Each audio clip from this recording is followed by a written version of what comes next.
Boa noite, gente. Tudo bom? Boa noite. Como é que estão? Boa noite. Tudo tranquilo? Tudo certo, e aí? Tudo certo também, com calor. Odeio passar calor no verão, no inverno. Eu odeio calor, independente da estação. Eu só gosto de calor para quando dá para aproveitar, tipo na praia, piscina. Calor é vida. Ah, eu no Bem bom inverno. ficar suando, nojento. Ótimo, muito bom. Exato. Eu tô com a Joana, eu também amo calor. Eu ter que ficar usando roupa de advogado no calor, eu odeio. Camisa, calça, não dá. E ainda para melhorar, né, nessa fase aí é quando eu começo a me atacar da rinite. Daí fica bem difícil.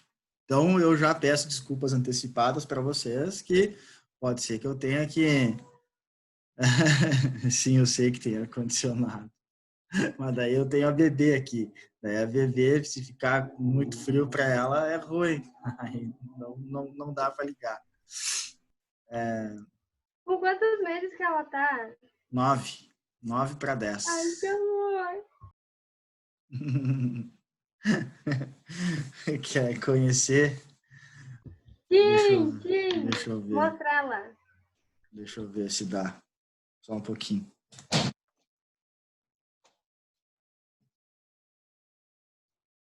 Como é que ela tá? Vem cá. Vem cá, amor.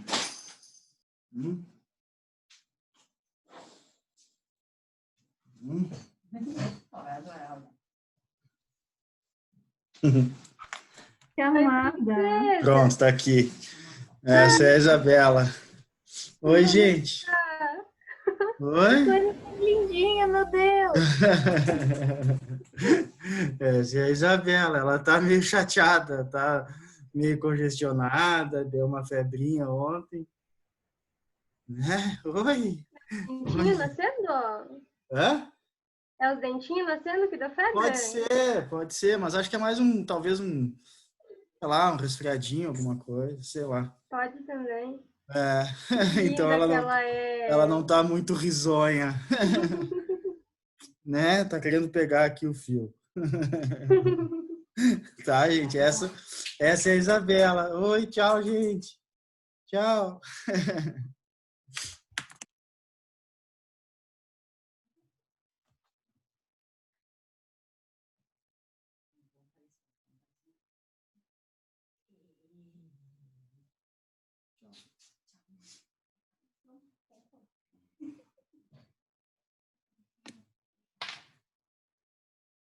Pronto. Vocês foram a primeira turma que conheceu ela.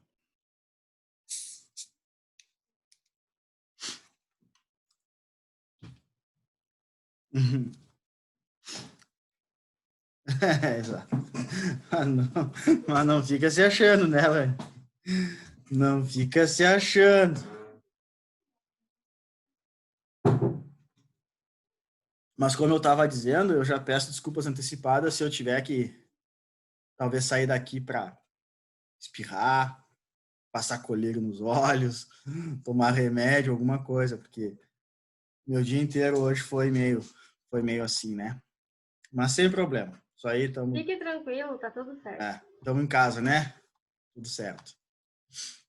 Então, já incluí no AVA os vídeos da aula passada, certo? Não sei se alguém já notou isso, mas estão lá.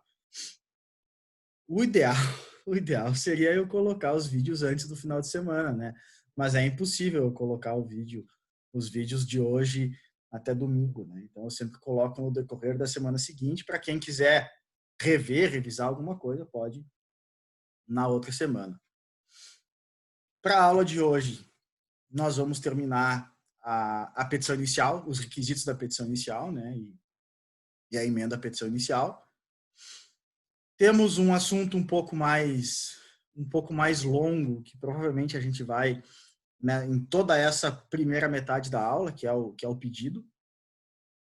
E aí depois tem uns assuntos um pouquinho mais rápidos, um pouco mais dinâmicos, mais objetivos, né? O pedido que é um pouco mais complexo mesmo, né? Tem diversas regras ali no código sobre o pedido. Tá? Alguma dúvida, algum comentário sobre a aula passada? Ou, enfim, além de dizer que a Isabela é bonitinha? Não? Bem, vamos lá então. Já estamos com casa relativamente cheia, né? 29 conectados, então podemos já começar.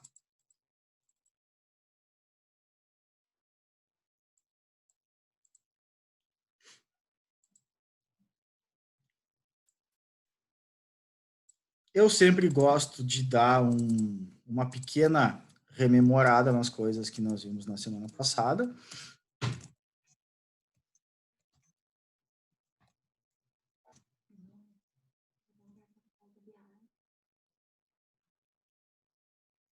Só um pouquinho, gente. Oi, amor.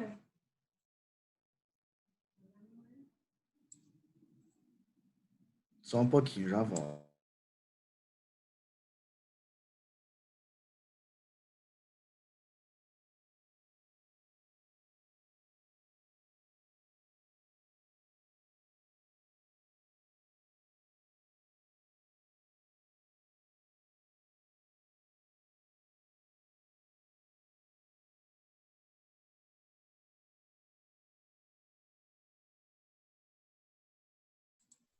Pronto. Né? Uma coisa da filha que não está muito bem, como eu falei para vocês.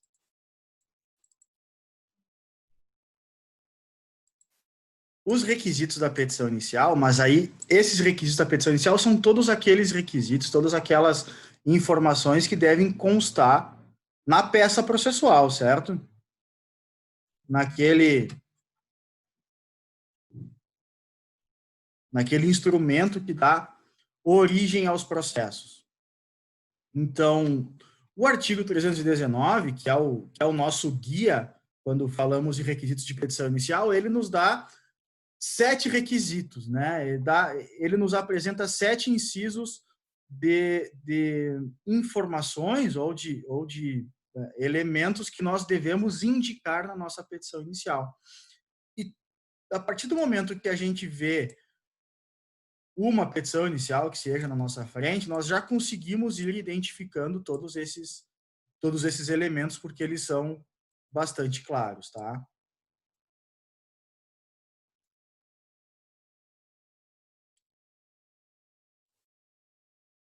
Esses 7 requisitos são, no inciso 1, né, o juízo ao qual é dirigida. Eu vou falar, vou abreviar, tá? É o nosso endereçamento. E o endereçamento nada mais é do que uma regra de competência. Excelentíssimo senhor juiz de direito da vara civil da comarca tal, né? Em seguidinha disso, nós temos a qualificação das partes, do autor e do réu. É uma qualificação completa, como vocês podem perceber no texto do inciso 2. Nome completo, estado civil, profissão, CPF, endereço eletrônico. E nós temos como regras complementares a esse inciso 2 os parágrafos, né? Eu coloco aqui um asterisco. Parágrafos 1º, 2º e 3º. Eles estão diretamente relacionados com esse inciso 2. Por quê? No parágrafo 1º, nós temos a previsão de auxílio do Poder Judiciário, né, auxílio do juízo na obtenção de alguma informação que seja relevante. Né, o Poder Judiciário vai realizar diligências para a obtenção de algum desses dados. No parágrafo 2º, temos um impedimento do código de indeferir a petição inicial quando for possível realizar a citação do réu, o que significa que o que é mais importante nesse ponto aqui da qualificação das partes é fornecer informações suficientes que possibilitem a citação do réu, né? A citação do réu, que é aquele ato processual que vai fazer com que o réu tenha conhecimento de que existe um processo contra ele. Então, ele vai receber o mandado de citação, e isso é o mais relevante nesse momento para haver a formalização da nossa relação processual. E o artigo 3º vai dizer que a petição inicial não será indeferida quando, mesmo que faltem algumas informações do inciso 2, a obtenção dessas informações seria muito difícil ou traria impedimentos ao próprio acesso à justiça do autor. Portanto, ao mesmo tempo que o Código nos dá um requisito com um requisito bastante detalhista, bastante formal, nós temos as nossas saídas, né? As nossas abreviaturas, um caminho, os nossos atalhos nesses parágrafos 1º, 2º e 3º. Aí, no inciso 3, nós temos o fato e fundamentos jurídicos, né? Jurídicos do pedido. Que isso nada mais é do que a nossa causa de pedir, certo? Que é justamente o requisito da petição inicial, que não temos nenhum tipo de explicação dentro do código, né? Para todos os outros incisos, né, para os outros 6 incisos desse artigo, nós temos algum tipo de previsão legal, né? Para o endereçamento, nós temos a competência. Para a qualificação das partes, nós temos ali o inciso 2 mesmo. Para o valor da causa, temos os artigos 291 a 293. Para o pedido, nós temos os artigos 322 a 329. Para a produção de provas, temos a instrução processual. E para a opção sobre a audiência, nós temos a própria previsão legal da audiência. Mas nesse momento aqui, não. Nesse momento aqui, o código é silencioso, né? O código é discreto, ele não nos diz como que iremos montar, como que iremos estabelecer fato e fundamentos jurídicos do pedido em uma petição inicial. Por isso mesmo que eu falei na semana passada, que é o momento em que o advogado tem a maior parte do seu trabalho intelectual, né? Que é a parte mais complexa, que vai ter que realmente quebrar a cabeça para fazer, certo? E é na causa de pedir que se estabelece o início, né? Se narram os fatos e se busca relacionar direitos, né? Questões previstas em lei com aqueles fatos. No inciso 4, nós temos o pedido e suas especificações. Tá? E eu pulei esse inciso na aula passada, porque a gente vai ver na aula de hoje, artigos 322 a 329 do Código de Processo Civil, temos bastante coisa para falar sobre isso daí. No inciso 5, o valor da causa, né? Artigos 291 a 293 do CPC. Falamos sobre isso na aula passada. Inciso 6. As provas que pretende produzir.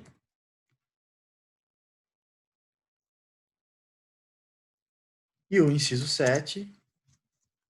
A opção pela realização ou não da audiência do artigo 334. Né? O valor da causa é aquele valor, aquele conteúdo patrimonial de toda a petição inicial que deve ser indicado ao final do processo, né, ao final da petição inicial. Temos diversas regras para valor da causa, que é uma regra processual, não necessariamente o juiz vai precisar conceder ao autor tudo aquilo que ele está pedindo, então não necessariamente o valor da causa vai limitar o juiz, tá? Pelo menos o juiz pode dar menos do que o valor da causa. Temos diversas regras de valor da causa. Nas ações de cobrança, o valor da causa vai ser o valor principal cobrado, mais juros, mais correção monetária, mais alguma eventual multa. Nas ações em que se discutem contratos, se o contrato for discutido por completo, o valor da causa é o valor total do contrato, e naquelas situações em que se discute apenas parcialmente um contrato, o valor da causa será a parte controvertida, né? Essa parte que está sendo discutida. Nas ações de alimentos, o código estabelece um parâmetro que é o valor da causa será 12 vezes o valor mensal pedido de pensão alimentícia. Nas ações em que se discute demarcação, divisão ou até se discute a propriedade sobre um determinado bem, o valor da causa será o valor do bem. E no inciso 5 do artigo 292 tem que o valor da causa nas ações de reparação de dano será o valor da soma de todos os pedidos indenizatórios feitos pelo autor, inclusive de danos morais. E aí ficaram para trás 3 incisos, né? O inciso 6, 7 e 8 daquele artigo 292, que nós iremos ver na aula de hoje, porque são relacionados com o pedido e suas especificações, tá?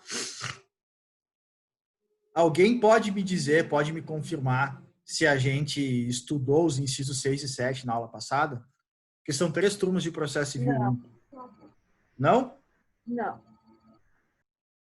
Tá, então tinham efetivamente ficado para hoje junto com o inciso 4, né? A gente terminou no valor da causa que eu te questionei sobre o mérito. Aí terminou a aula... Beleza, que tu fez aquela pergunta sobre o mérito lá, lembra? Né? O que é mérito, o que é sem mérito. Beleza. Isso daqui é só um rascunhozão sobre a aula passada, tá? Eu vou apagar isso, porque isso aqui, na verdade, é o artigo 319, né? É só olhar para o código que tem todas essas informações lá. Eu vou apagar e vou colocar no quadro aqui só o que nos importa para esse primeiro momento da aula, tá?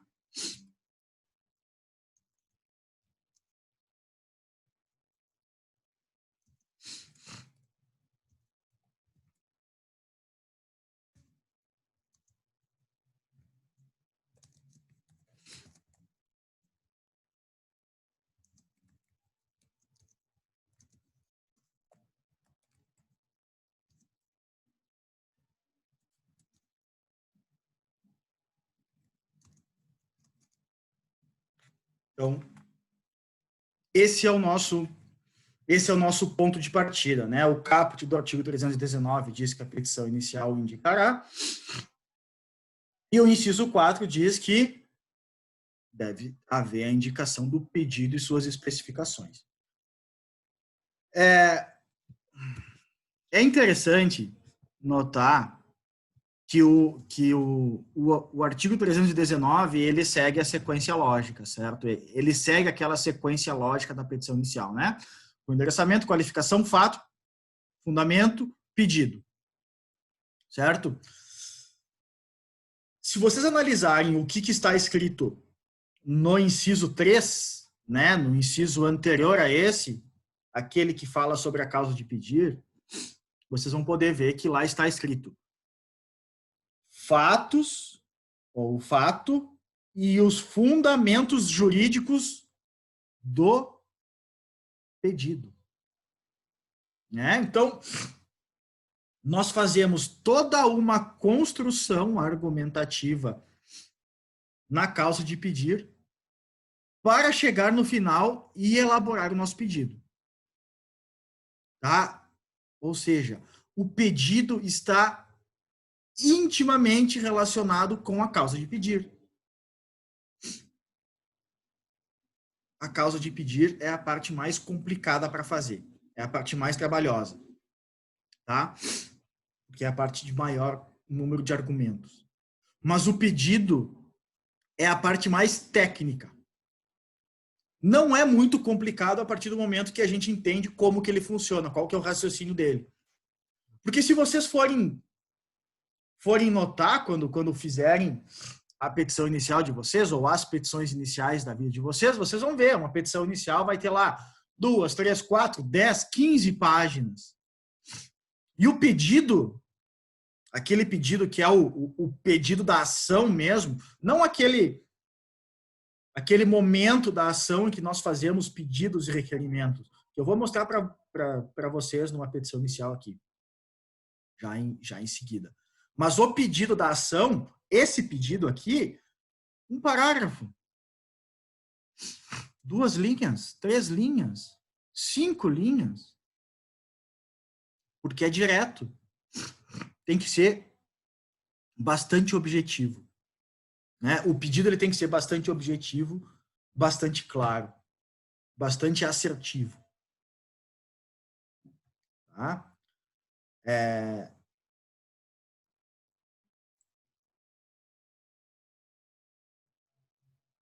Deixa eu abrir aqui.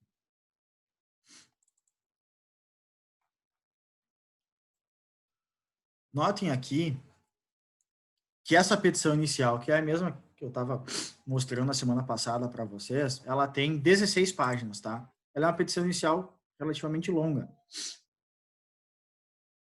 E que aí nós temos um setor aqui, uma seção na petição inicial que fala sobre os pedidos, tá? Aqui eu acho importante eu ressalvar algo para vocês. Uma parte da doutrina entende que nós temos pedido e nós temos requerimentos. Quando a gente fala de pedido, nós estamos falando daquilo que está previsto no 322 ao 329, que é o pedido da ação, né? O autor de um processo, ele sempre vai requerer a procedência do pedido dele. Ele quer que o pedido dele seja julgado procedente pelo juiz. É isso que ele quer. Só que ele precisa especificar exatamente o que ele quer receber, né? Qual que é a procedência do pedido para alguma coisa. Então, nesse meu processo aqui, em que o autor estava requerendo indenizações, vejam, o pedido de verdade do processo está aqui. 6 linhas. 6 linhas. Né? Muito objetivo. Como é que eu fiz? Isso posto, requer o autor a procedência do pedido para condenar o réu ao pagamento das seguintes indenizações: danos patrimoniais no valor de X, de danos emergentes, Y de dano de lucro cessante, danos extrapatrimoniais, valor de X de danos morais e Y de danos estéticos. Se vocês analisarem qualquer tipo de ação, qualquer uma, ação de cobrança, ação de divórcio, ação de indenização, ação de uso capião, ação de alimentos, investigação de paternidade, qualquer uma, o pedido vai ter essa mesma estrutura. Você requer a procedência do pedido para que o juiz considere alguma coisa. Você quer que o juiz considere alguma coisa. Por isso, gente, nós não podemos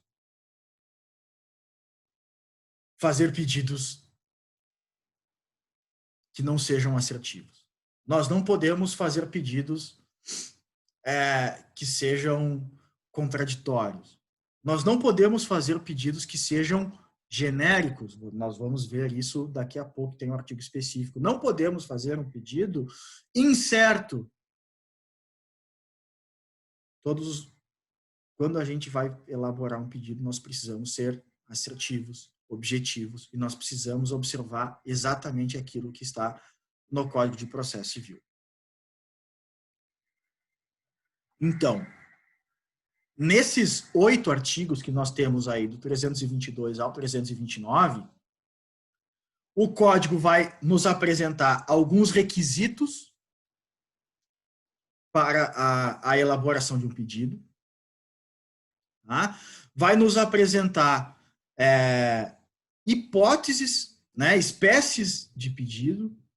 Vai nos apresentar situações em que o autor pode complementar o pedido dele posteriormente. Então, são regras bastante relevantes e que precisam ser sempre consideradas, tá?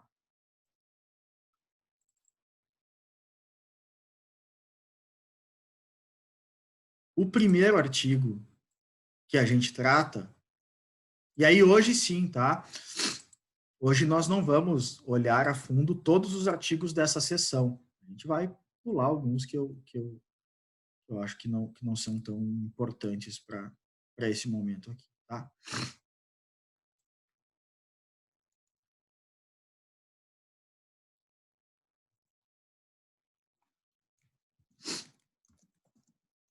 O pedido deve ser certo.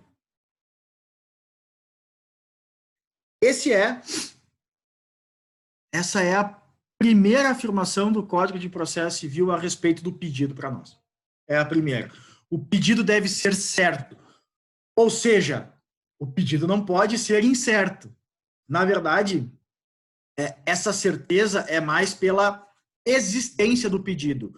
Eu não posso deixar, ou eu não posso querer que o juiz analise questões implícitas. Eu não posso querer que o juiz pressuponha que eu quero algo. Eu preciso afirmar. Eu preciso afirmar de forma categórica que eu efetivamente quero aquilo. Tá?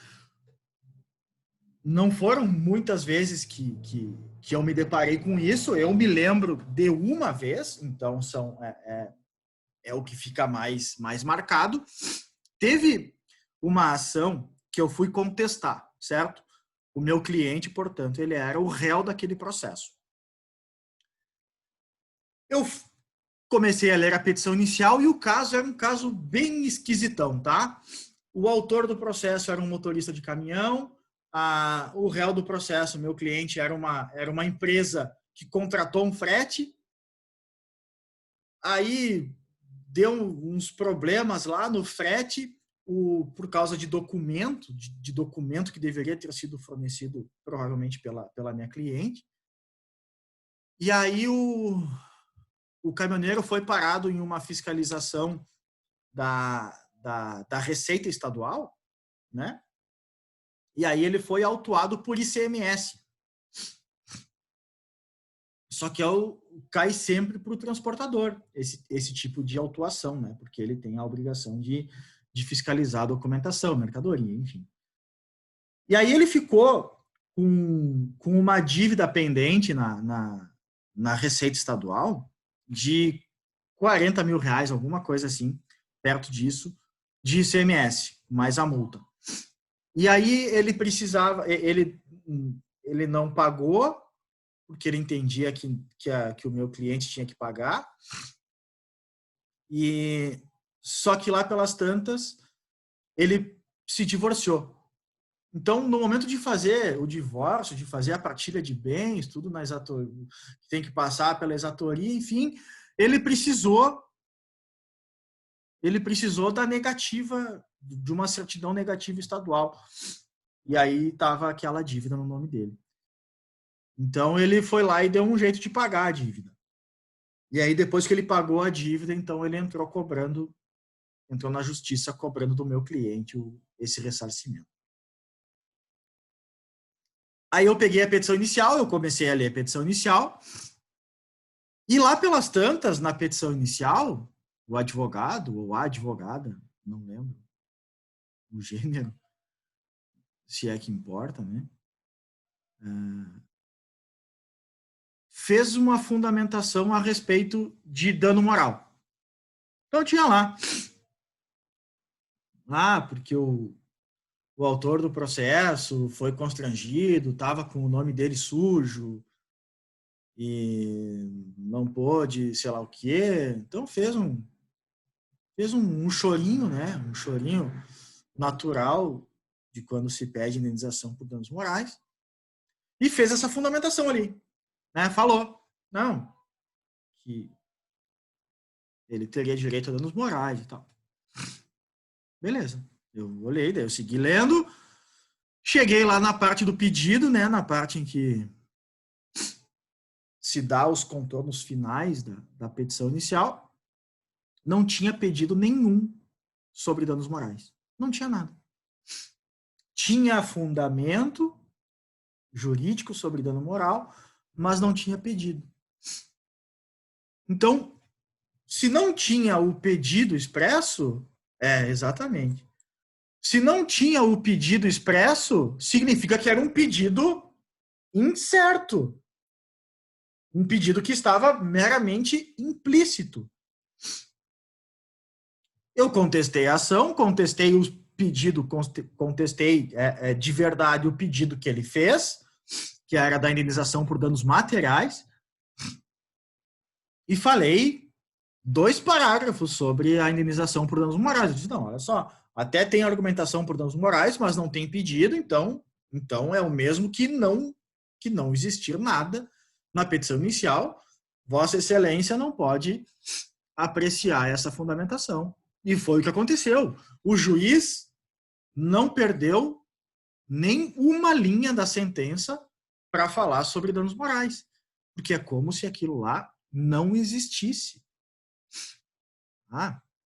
É importante, portanto, que funcione quase como um espelho. Aquilo que existe de argumentos, de fundamentos fortes nos fundamentos jurídicos relacionados a algum determinado pleito, algum determinado pedido, deve constar o pedido expresso lá no final. O pedido deve ser certo. Né? É isso que é imprescindível. O pedido sempre será certo? Sim, o pedido sempre será certo. Tá? A única hipótese ou a única previsão do código para uma forma de pedido implícito é que, tá? No parágrafo 1º,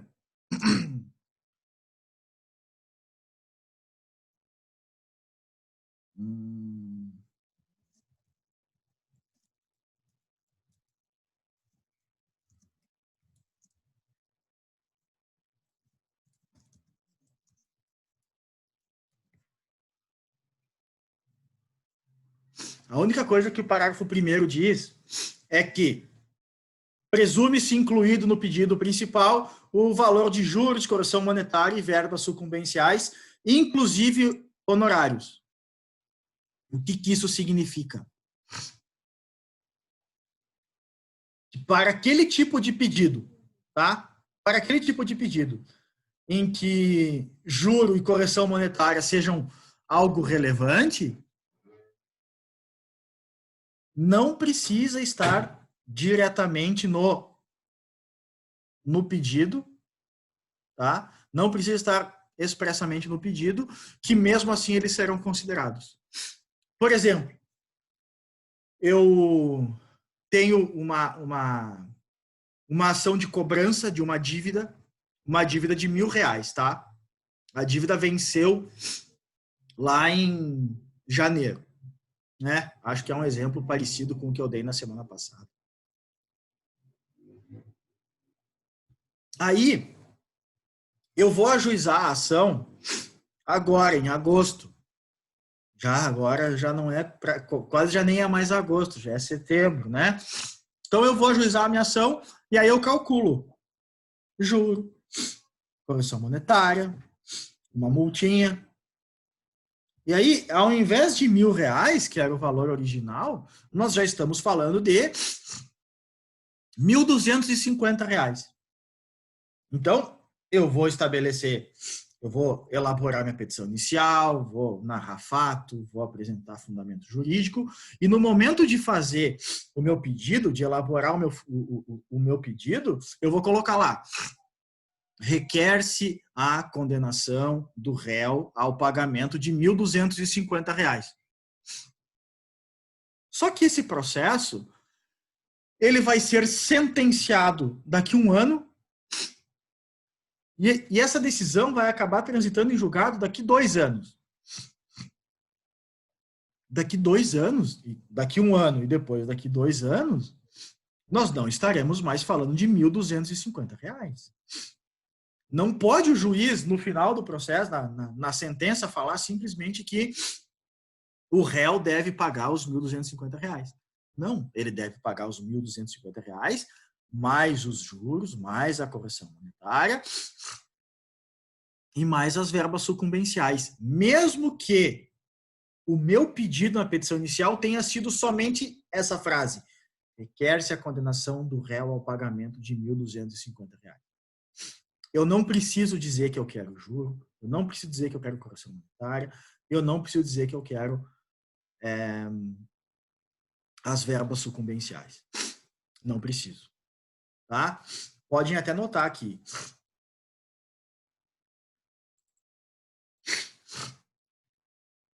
Essa parte aqui, especialmente essa parte aqui, né?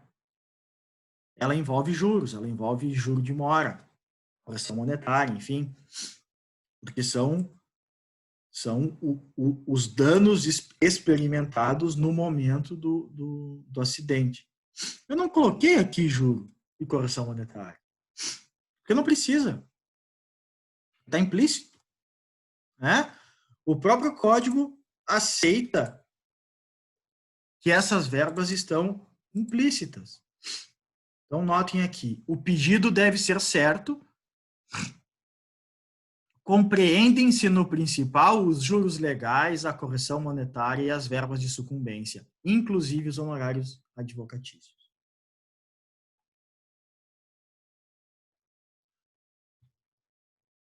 É a única possibilidade de pedido implícito, de pedido que se presume. Mas notem, por si só, não se basta, né? Por si só, não se basta isso daqui. Nós precisamos ter um pedido principal que é certo para que eu possa presumir dentro desse pedido principal a incidência de juros de correção monetária e das verbas de sucumbência. Sozinho, não se presume nada. Sozinho, não se presume nada. Bem? E esse parágrafo 2º aqui do artigo 322, ele é uma regra interpretativa, tá? O pedido ele deve ser certo, mas o juiz vai interpretar aquele pedido considerando-se o conjunto da postulação do autor. Isso significa que, se por acaso o pedido estiver... Aí tomem cuidado com isso que eu vou dizer, tá? Bons ouvidos. Se o pedido estiver um pouquinho mal feito, mas que dá para entender, o juiz vai analisar todo o conjunto daquilo que foi pedido na petição inicial para conseguir interpretar aquele pedido, né? Então, ele vai utilizar isso daí e vai utilizar também o princípio da boa-fé. O princípio da boa-fé, que é também um norte para todo o processo civil brasileiro. Esse parágrafo aqui, ele é mais discutido doutrinariamente do que efetivamente é um objeto de problemas judiciais, tá? Porque, no fim das contas, o Poder Judiciário ele é bem objetivo nisso. Analisa o que está escrito no pedido, o pedido delimita, no final de tudo, como que vai ser, quais são os limites do processo e vai seguir por ali.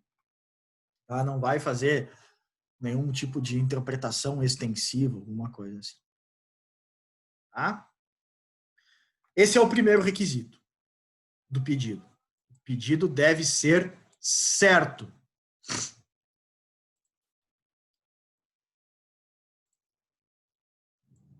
E segundo o artigo 324, o pedido deve ser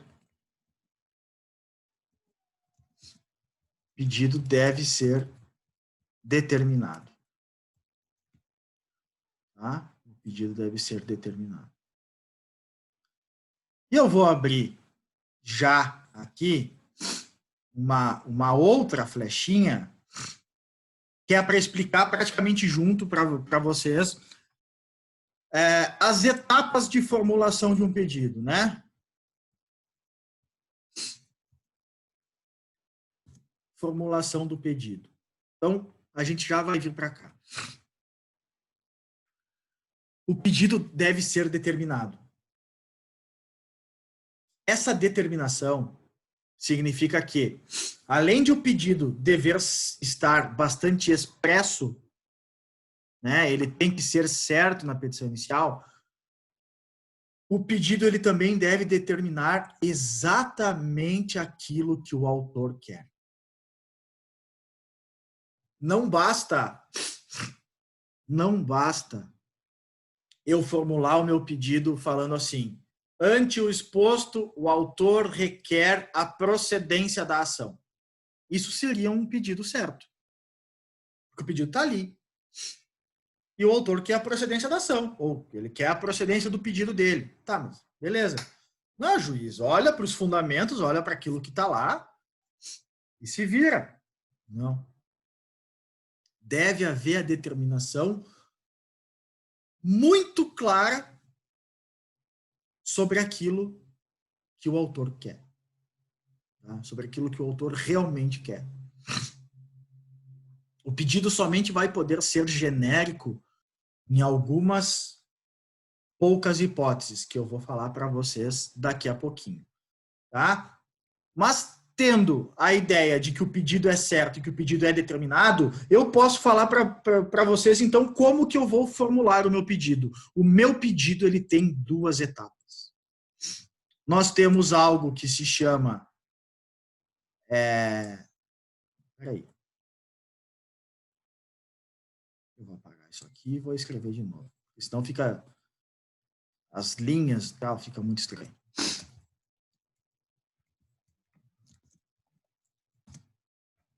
Pedido imediato, que eu vou colocar aqui. Desculpa.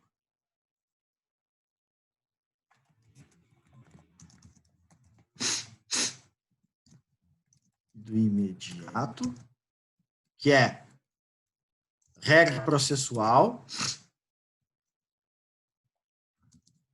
exemplo, declaratória, condenatória ou constitutiva. Tá? E nós temos o pedido mediato, que é o quê? Né? Que nada mais é do que a regra de direito material. Ou o objeto efetivamente pretendido. O pedido deve ser certo e determinado, tá? No momento de determinar o meu pedido, é que eu vou complementar todas essas informações aqui. O meu pedido ele tem duas etapas. Ele tem a etapa em que eu apresento a questão processual relacionada àquela determinada ação. Então, por isso, talvez, eu acho que isso é tema de teoria geral do processo, tá?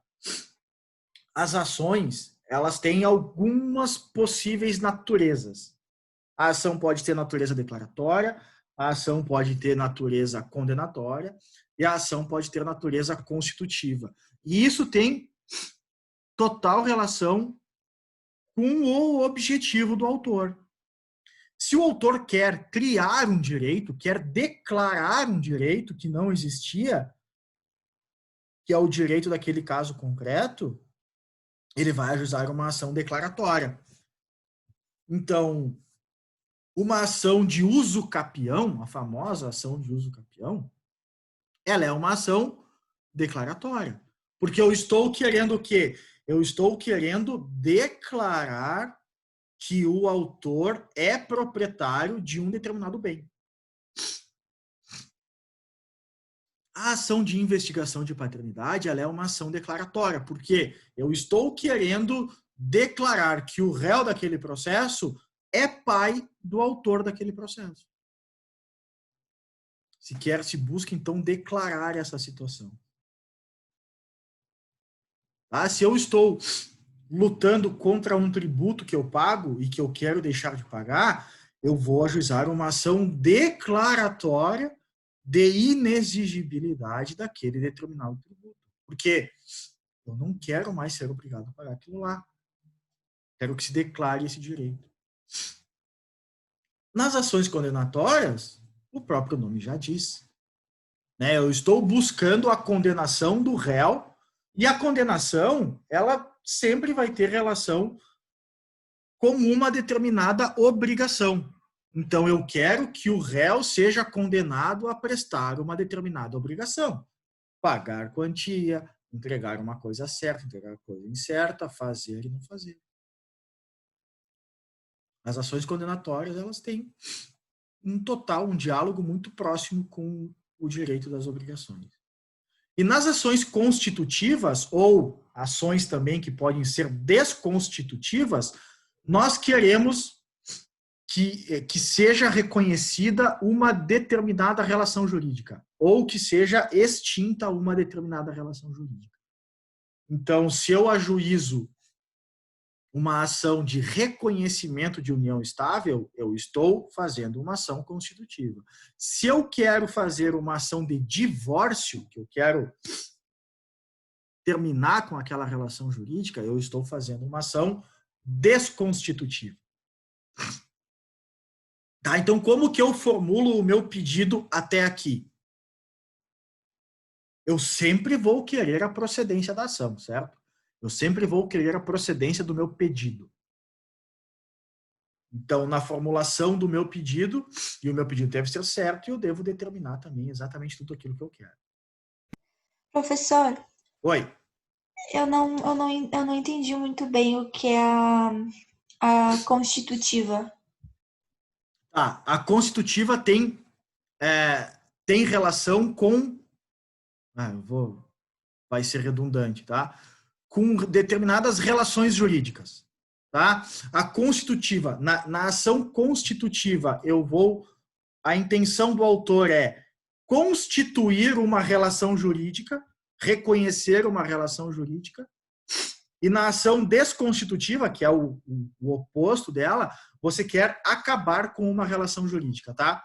Então, se estamos falando de civil, de relação jurídica de direito civil, eu tenho a união estável.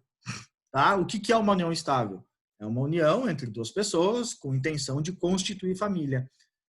E não há necessidade, não há obrigatoriedade legal de se fazer um documento público para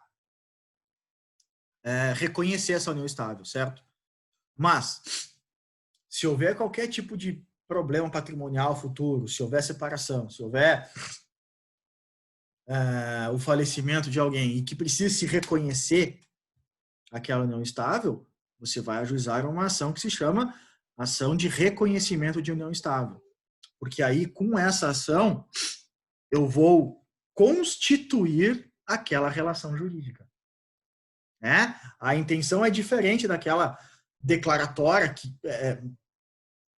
em algum ponto se assemelha, porque quer criar uma situação nova, né? Mas só que aqui a relação jurídica existe e nós precisamos de reconhecimento. Nós precisamos de reconhecimento. E a desconstitutiva, eu dei o exemplo de divórcio, porque era uma relação jurídica existente e que vai deixar de existir. Entendeu? Agora eu entendi. Uhum. Sim? Entendi. Obrigada. De nada. Né? E é isso aí mesmo, vão me interrompendo. Então, se eu estou quebrando a cabeça para formular o pedido da minha ação, A primeira metade dele é assim: eu preciso requerer a procedência desse pedido. Então, requer-se a procedência do pedido para. E aí que eu preciso interpretar uma dessas três situações aqui. Eu preciso declarar algo, eu preciso constituir algo, ou eu preciso condenar alguém. Vamos pegar o exemplo mais simples. Não, é uma condenatória. Então, requer-se a procedência do pedido para condenar o réu a alguma coisa. Então, nós temos que analisar qual que é a obrigação que estamos falando. E é aí que a gente chega no pedido imediato. O pedido imediato é o objeto efetivamente pretendido. Se nessa parte aqui nós estamos olhando para regras processuais, nessa parte aqui nós estamos olhando para questões de direito material. Código Civil. Tá? Nós estamos olhando para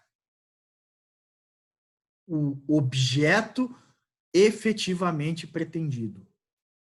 Tá? Então, se eu quero condenar alguém, eu quero condenar alguém a uma determinada obrigação.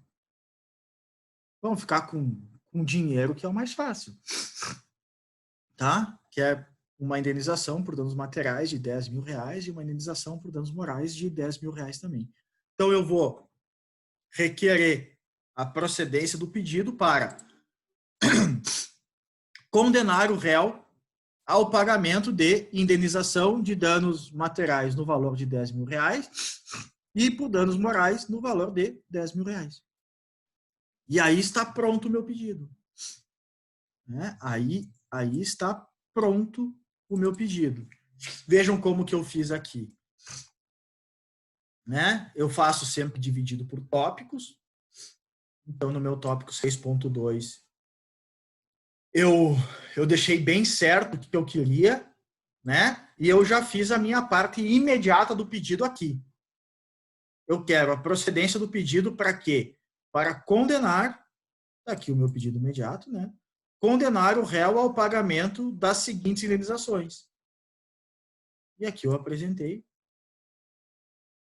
os meus pedidos imediatos, ou as partes imediatas do meu pedido. Danos patrimoniais, dividido em danos emergentes e lucros cessantes, nesses valores ali, e danos extrapatrimoniais, divididos em danos morais e danos estéticos, também nesses valores aqui. Tá? Se a gente for analisar, se a gente for ler algum pedido, ele não é complexo de entender, né? Em algumas situações, a gente vai quebrar mais a cabeça, né? Tem algumas situações que são mais complicadas mesmo. Mas no fim das contas, é sempre bastante objetivo, né? É sempre algo bastante objetivo, em que se analisa a natureza da ação e aquilo que efetivamente se está buscando. Tá? Por isso, nosso pedido sempre vai ser certo, porque precisa ser expresso, e sempre vai ser determinado, porque vai descrever exatamente aquilo que se está buscando. Tá? Vai descrever exatamente aquilo que se está buscando.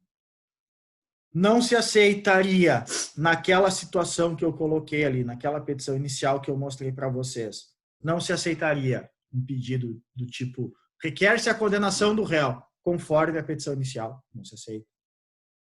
Requer-se a condenação do réu ao pagamento de indenizações a serem fixadas por Vossa Excelência. Não se aceita.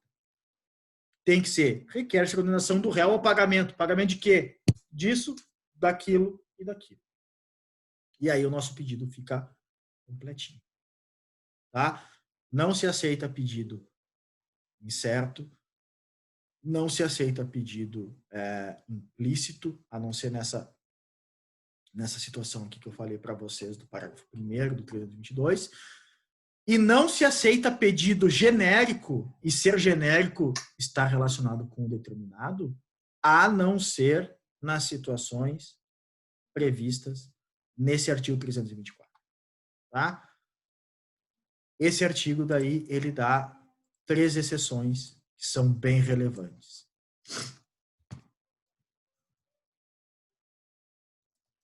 Somente se aceita pedido genérico quando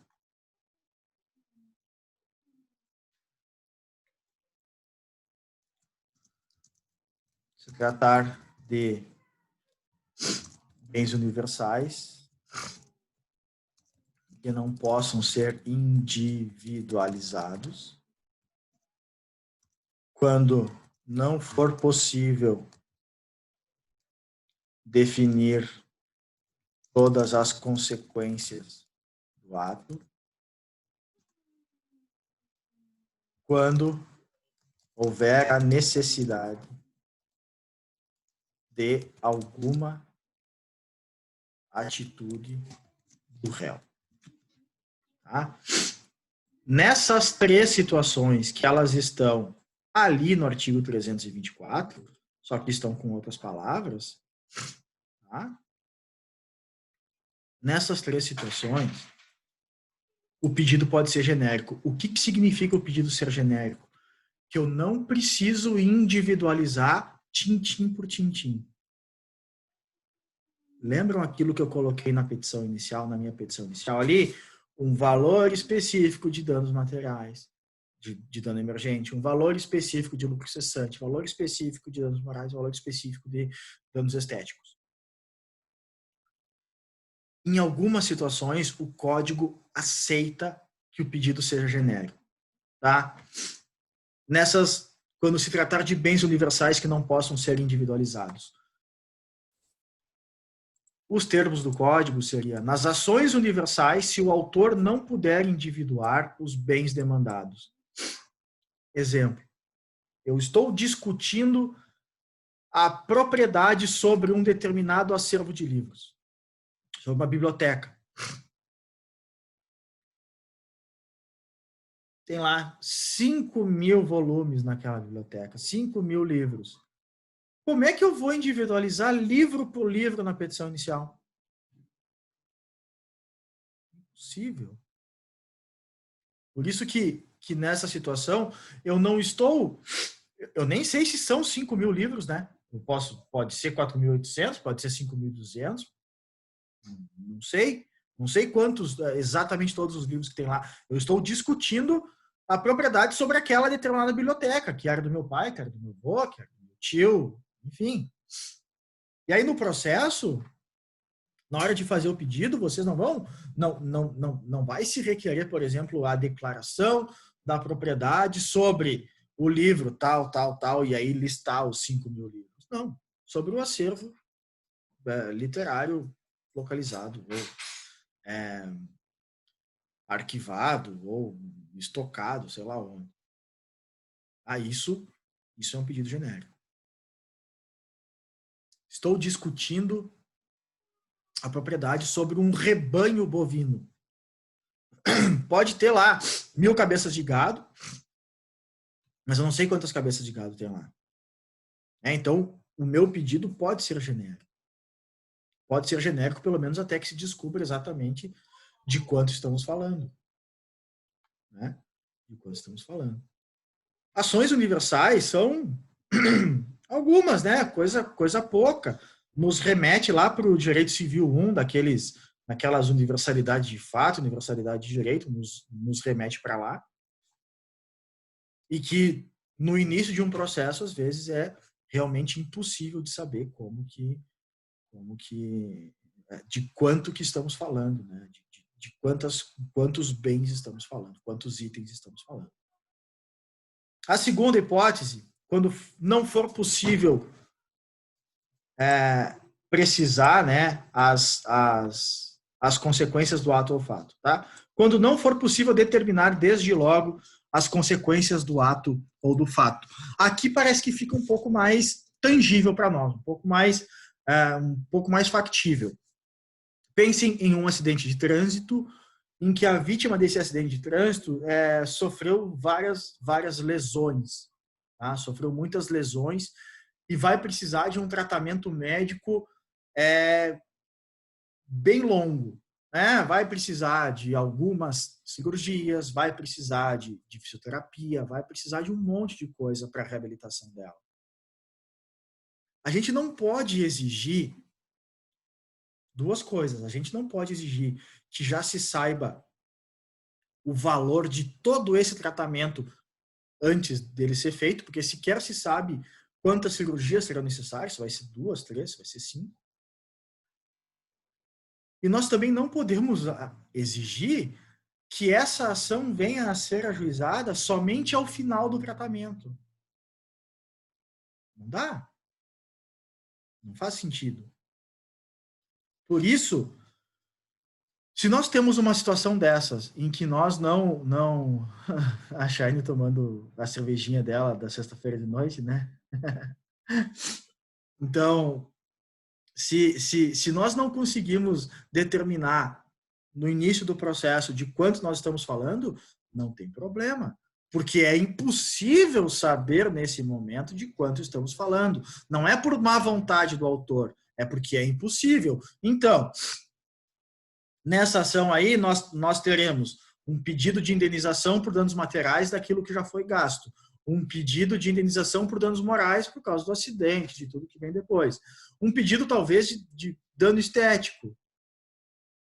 Todos eles bem determinados. E nós vamos ter um pedido genérico requerendo a condenação do réu ao pagamento de todas as despesas médicas que venham a ser realizadas para o tratamento do autor.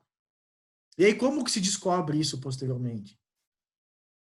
Esse ponto aqui, ele vai ser encerrado para vocês lá no processo civil 3, lá na liquidação de sentença. Com a liquidação de sentença, a gente vai poder descobrir de quanto que estamos falando, né? Porque o juiz talvez tenha que dar uma sentença que é ilíquida, sem o valor dessa parte, porque também o tratamento pode não ter terminado ainda, e aí isso se comprova e se determina lá na frente. Isso é plenamente viável. E a última hipótese de pedido genérico, ela é quando a determinação do objeto ou do valor da condenação depender de ato que deva ser praticado pelo réu. Ato que deva ser praticado pelo réu. Como assim?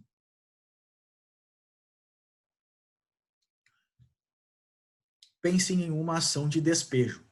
Né? A ação de despejo é aquela ação que o proprietário de um bem que está locado, quer a devolução do bem, né? Seja porque terminou o contrato ou porque está com muitos aluguéis atrasados, enfim, tem diversas situações, né?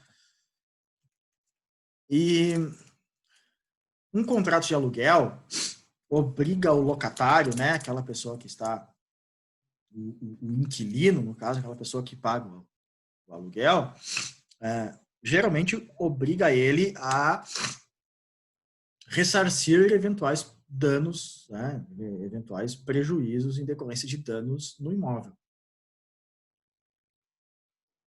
Se a gente está nessa situação de processo, é provável que não haja uma relação muito boa entre o dono do imóvel e o seu inquilino. Então, o dono do imóvel não sabe quanto que vai custar para reparar o imóvel. Não sabe quanto vai custar, se vai precisar pintar, se não vai, se vai precisar trocar a tomada, se não vai, se vai precisar trocar o piso, se não vai, se vai precisar analisar a fiação elétrica, ou se não vai. Ele não sabe de nada disso, porque ele não conseguiu fazer nenhum tipo de vistoria no imóvel. Então, nessa ação de despejo, ele pode requerer a desocupação do imóvel e a desocupação imediata do imóvel, e ele também pode requerer a condenação do réu ao pagamento dos reparos que sejam necessários naquele imóvel.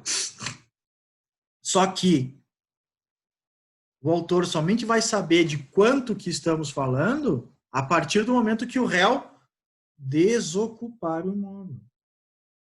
Então, é uma atitude que o réu precisa tomar para que o autor consiga saber qual vai ser o valor a que ele tem direito.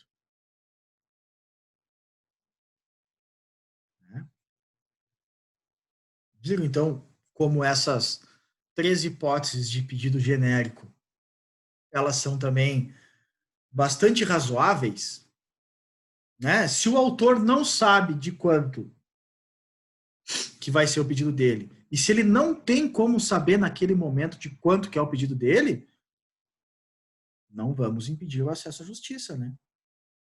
Vamos permitir que ele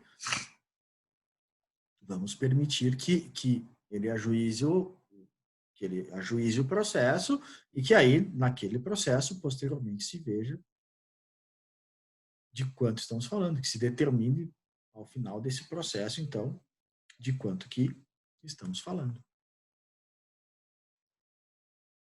Ok? Essas são as regrinhas, né? Esses artigos 322 e 324, eles são os artigos de requisitos do pedido, né? Que eles mostram para nós como que o pedido vai poder ser elaborado. E a partir daqui, nós temos as espécies de pedido. Tá?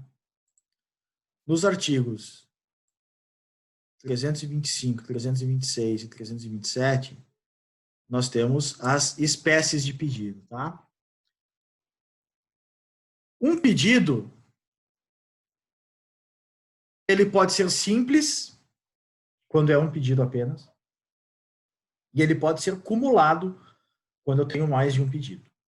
Tá? Essa é a primeira informação. Só que quando eu tenho mais de um pedido, eu tenho 3 alternativas. Quando eu quero tudo, quando tanto faz, ou quando eu tenho alguma preferência. Tá? E essas 3 hipóteses são as que estão regulamentadas no código. O pedido simples, o pedido individual, ele tem essa regulamentação objetiva de agora a pouco. O pedido vai ser certo e determinado. É isso daí. Se eu tenho, naquela ação de cobrança que eu falei para vocês, que a dívida que venceu em janeiro desse ano, eu tenho um pedido só. Eu tenho o pedido de condenação do réu ao pagamento daquela dívida. Né? Ao pagamento daquela dívida de R$ 1.250. Esse é o meu pedido único.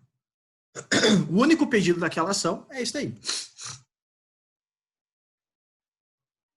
Mas, nessa ação que eu mostrei para vocês aí, nós temos 2 pedidos, praticamente. Porque nós temos um pedido de indenização por danos morais, danos extrapatrimoniais, e eu tenho um pedido de indenização patrimonial, por danos patrimoniais. Isso aí acaba sendo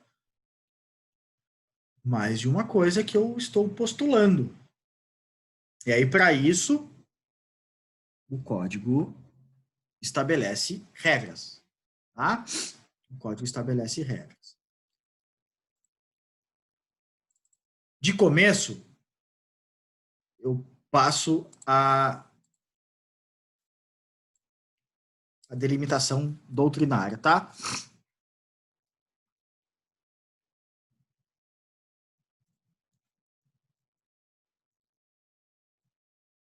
Pedidos cumulados, certo? E nós temos mais uma subdivisão aqui, tá? Aquilo que se chama de cumulação própria,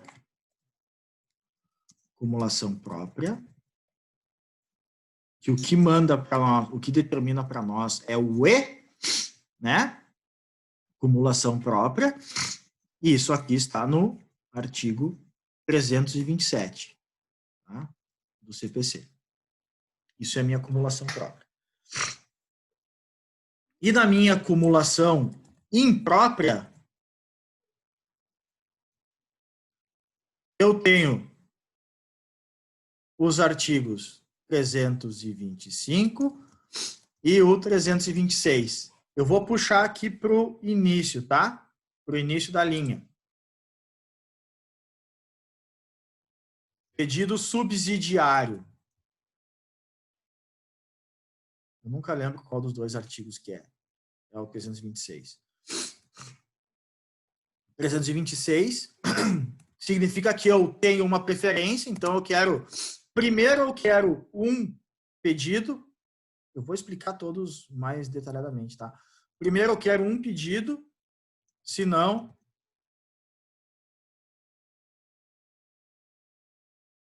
o segundo. E eu tenho o pedido alternativo no 325 e no 326, parágrafo único. E aqui o que importa para mim é o ou. Eu tenho mais de um pedido, mas para mim tanto faz. Para mim tanto faz. Como é que funciona isso, tá? Pedido subsidiário. Olhem como que está disposta a regra do pedido subsidiário. É lícito formular mais de um pedido em ordem subsidiária, a fim de que o juiz conheça do posterior quando não acolher o anterior. O que esse artigo está dizendo, traduzindo ele? Está dizendo que o autor bateu no peito e disse: eu tenho uma preferência por esse pedido, por esse objeto. Mas, se Vossa Excelência entender que eu não tenho direito a isso, então, pelo menos, me conceda o segundo pedido que eu estou fazendo. E aí eu posso fazer só 2 pedidos em ordem subsidiária, ou eu posso ir fazendo vários pedidos em ordem subsidiária, desde que tenha algum tipo de relação com aquilo que eu produzi na minha causa de pedir. Tá? Exemplo concreto. A pessoa adquire um veículo zero e com 2 semanas o veículo começa a dar problema. A concessionária não resolve, não faz nada. Então vocês ajuizam um processo com a concessionária para devolver o carro e pegar o dinheiro de volta. Vocês se encheram o saco daquela concessionária e se encheram o saco daquela marca de carro.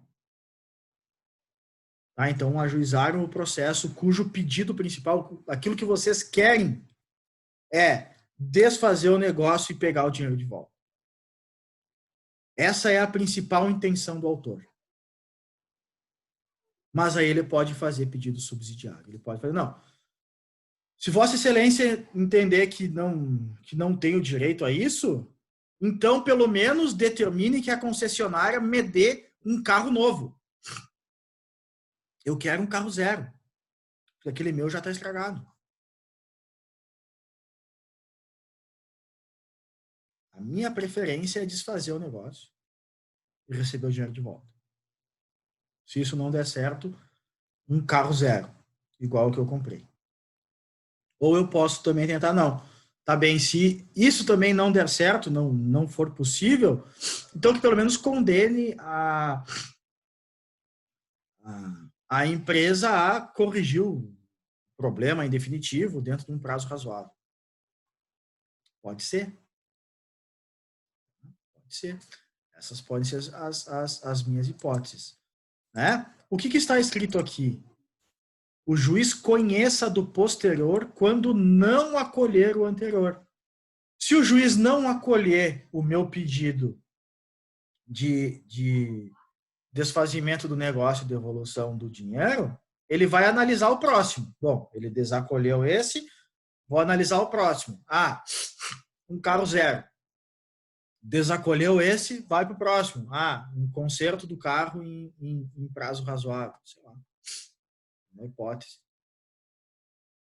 E aí o juiz vai analisando, mas o autor, ele efetivamente apresentou para o juiz, deixou bem claro para o juiz qual que era a preferência dele. Tá? Isso é um pedido subsidiário. Isso é um pedido subsidiário. Para pedido alternativo, por isso que eu coloquei aqui, tá? Para descrever o pedido subsidiário, que primeiro significa que tem uma graduação de preferência, tá? Primeiro um pedido, se não der, aí o juiz vai analisar o outro e assim por diante. Tá? E no pedido alternativo, o que caracteriza o pedido é o ou, né? É esse ou aqui que caracteriza essa situação. Podemos pensar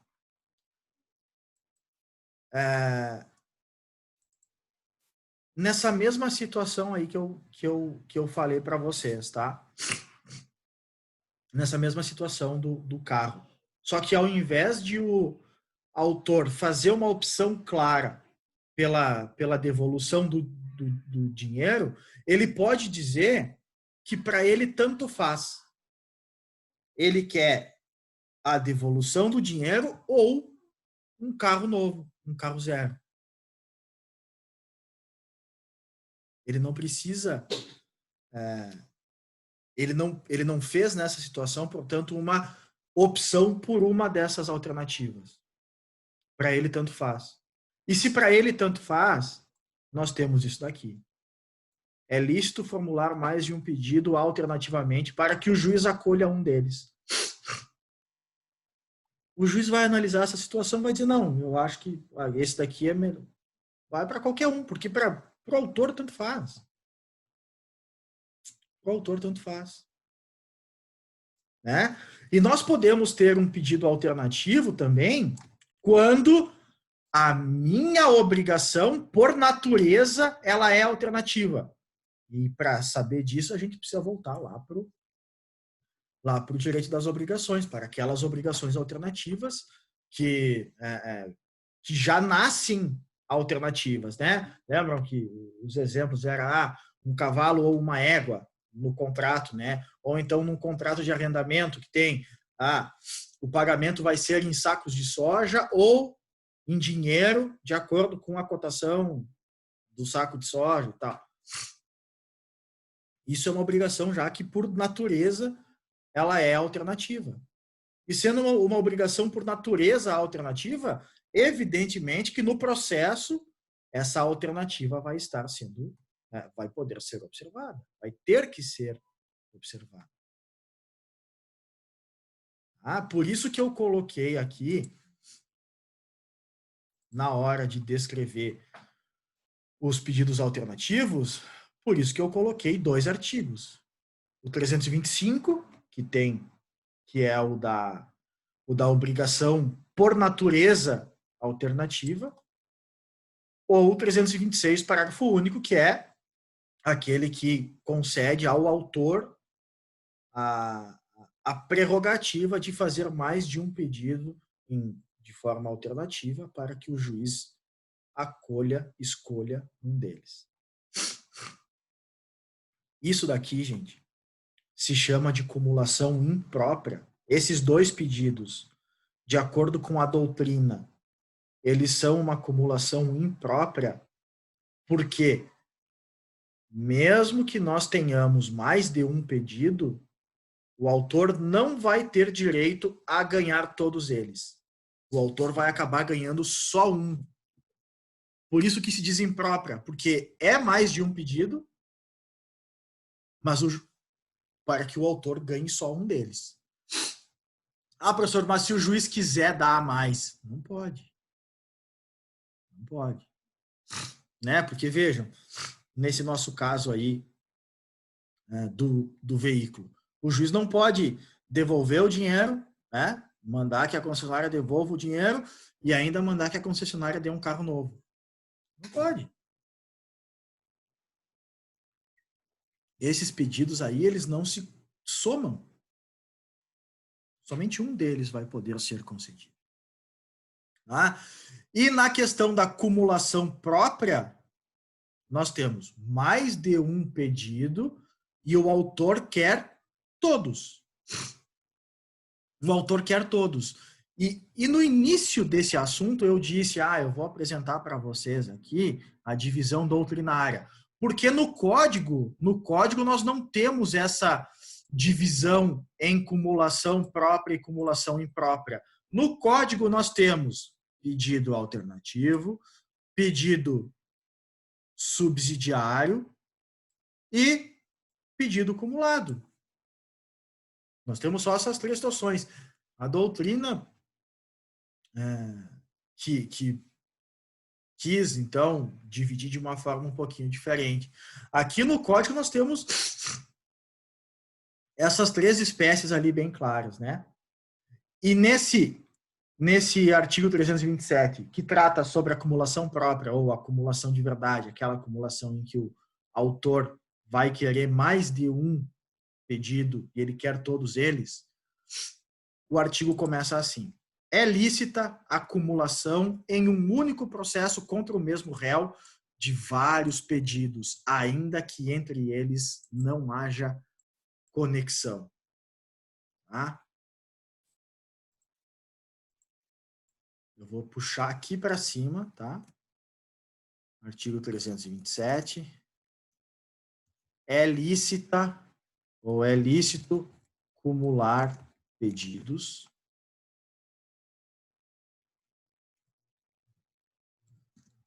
não precisa conexão, precisa compatibilidade entre pedidos, mesma competência, mesmo procedimento.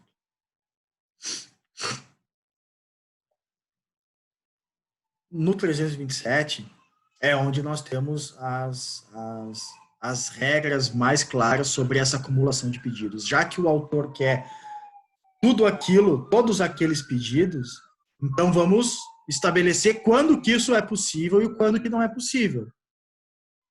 Né? Nós precisamos ter parâmetros. Porque antes aqui, no subsidiário e no alternativo, o autor não queria tudo. Ele queria só uma daquelas coisas. Então não vai haver nenhum tipo de eventual conflito entre os pedidos. No 327 é diferente, porque o autor quer tudo. Então, se ele quer tudo, nós precisamos analisar outras particularidades. Mas essas particularidades ficarão para depois do intervalo. Até aqui, dúvidas? Vocês têm alguma dúvida? Querem que eu faça algum tipo de esclarecimento? Estão quietos hoje, né? Professor, dá para te abrir o quadro novamente só para mim anotar uma coisa? Sem problema.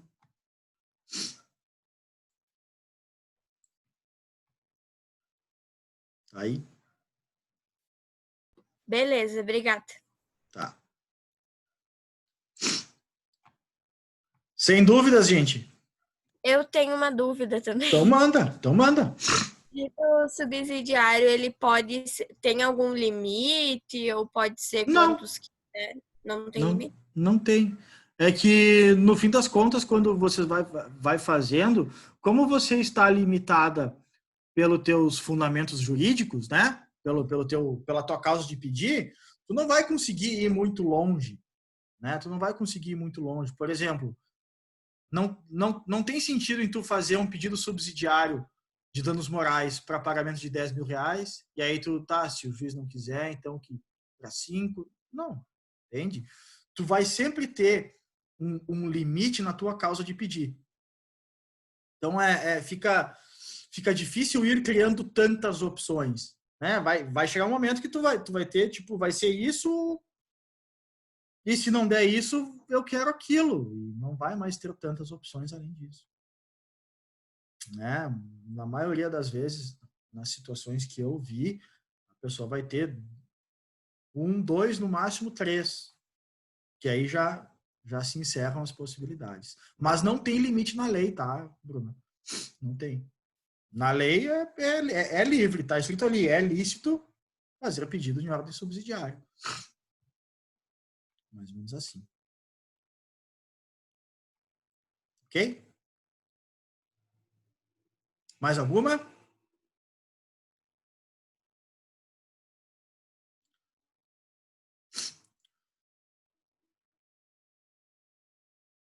Sim. Isso aí, Elaine.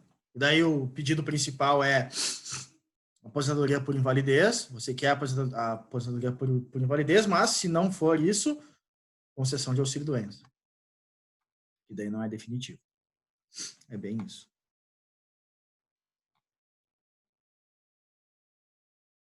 Ok?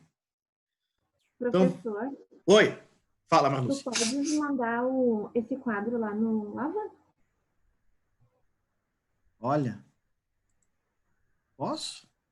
Então tá, obrigada. Posso, vou tirar um print aqui.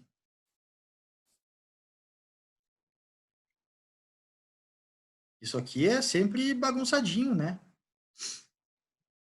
Tudo bem.